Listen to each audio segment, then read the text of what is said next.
فضل الرحمان کے سب سے چھوٹے صاحبزادے برادر مکرم اسجد محمود کو دعوت خطاب دے رہا ہوں کہ وہ مائک میں تشریف لائے اور بتلا دے کہ قائد کے بیٹے بھی کارکنان کے ساتھ شانہ بشانہ کھڑے ہیں اور مفتی محمود کے اس مشن کو لے کر آگے بڑھیں گے.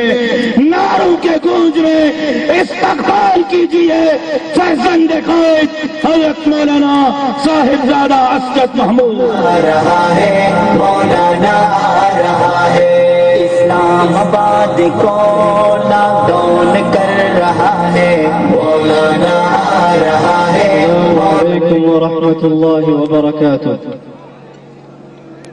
ان الحمد للہ والصلاة والسلام علی رسول اللہ.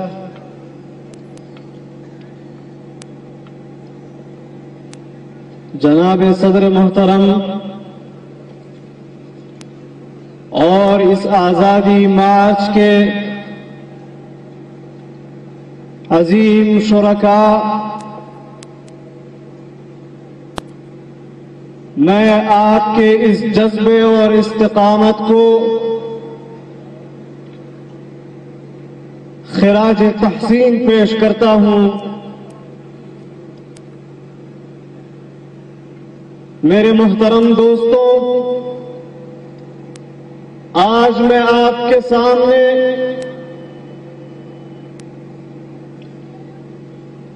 اگر موجود ہوں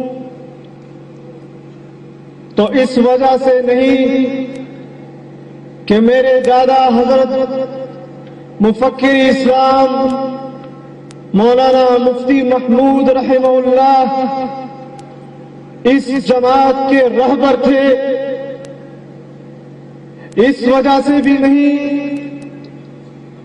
کہ میرے والد محترم قائد حریت حضرت مولانا فضل الرحمان صاحب آپ کے قائد ہیں، بلکہ اگر آج میں آپ کے ساتھ یہاں موجود ہوں تو یہ نظریاتی کشش ہے کہ آپ اور ہم ایک ساتھ آج یہاں پر موجود ہیں اور میں آپ سے مخاطب ہوں. میرے محترم دوستوں، جمعیت علماء دو محاذوں پر جنگ لڑ رہی ہے اور ہمیشہ سے لڑتی آ رہی ہے. ایک جمعیت علماء کا مذہبی میدان ہے جس میں وہ آپ کے نظریات، آپ کے عقائد کی جنگ لڑتی ہے. وہ جنگ مقامی طور پر بھی جاری رہتی ہے اور وہ جنگ پوری دنیا میں جمعیت علماء عیسائیت سے بھی لڑ رہی ہے، یہودیت سے بھی لڑ رہی ہے، اور پاکستان کے اندر وہ قادیانیت سے بھی لڑ رہی ہے. اور انشاءاللہ جمعیت علماء اسلام آپ کے نظریات اور عقائد پر کوئی آنچ نہیں آنے دے گی، بلکہ اس کے لیے اگر اپنا خون بھی بہانا پڑا تو اس سے بھی ہم پیچھے نہیں ہٹیں گے. میرے محترم دوستوں، دوسرا میدان ہے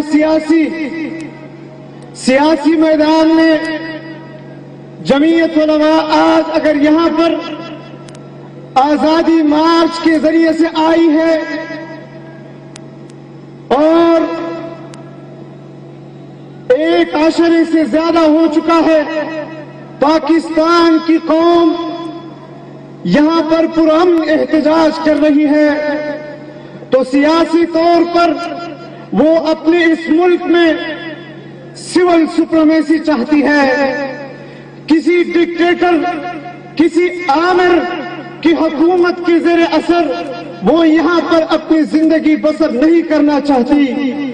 اور آج اگر ہم یہاں پر پرامن طور پر موجود ہیں اور حکمران یہ سمجھ رہے ہیں کہ ان کے بس میں کچھ نہیں اور ہم صبر کا دامن نہیں چھوڑ رہے، ہم یہاں کے املاک کو نقصان نہیں پہنچا رہے، ہم سماجی زندگی میں کسی کے لیے رکاوٹیں نہیں کھڑی کر رہے۔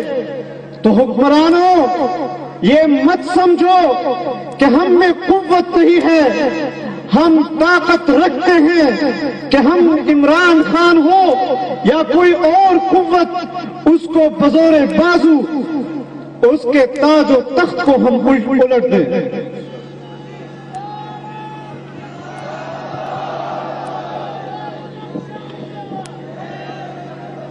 میرے محترم دوستوں، آج پاکستان اقتصادی طور پر بیٹھ چکا ہے، یہاں کی معیشت تباہ ہو چکی ہے۔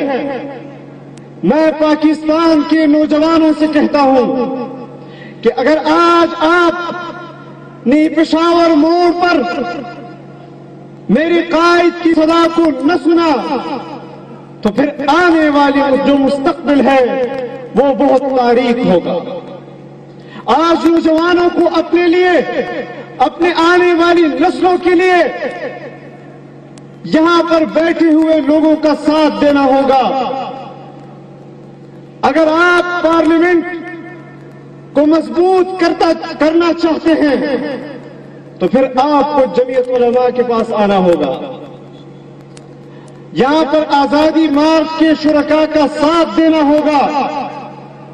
اور ایک بات ہم واضح کر دینا چاہتے ہیں کہ جمعیت علماء کا ایک ورکر بھی جب تک زندہ ہو وہ پاکستان میں کسی کی آمریت کو تسلیم نہیں کرے گا، چاہے وہ عمران خان کی صورت میں ہو یا کسی اور قوت کی صورت میں ہو۔ میں نام لینا نہیں چاہتا، لیکن ہماری جدوجہد کے نتیجے میں ان قوتوں کو ایک نہ ایک دن واپس اپنے بیرکوں میں جانا ہوگا۔ ہم اپنے اس مشن سے پیچھے ہٹنے کے لیے کسی بھی صورت تیار نہیں ہے، اور انشاءاللہ پاکستان میں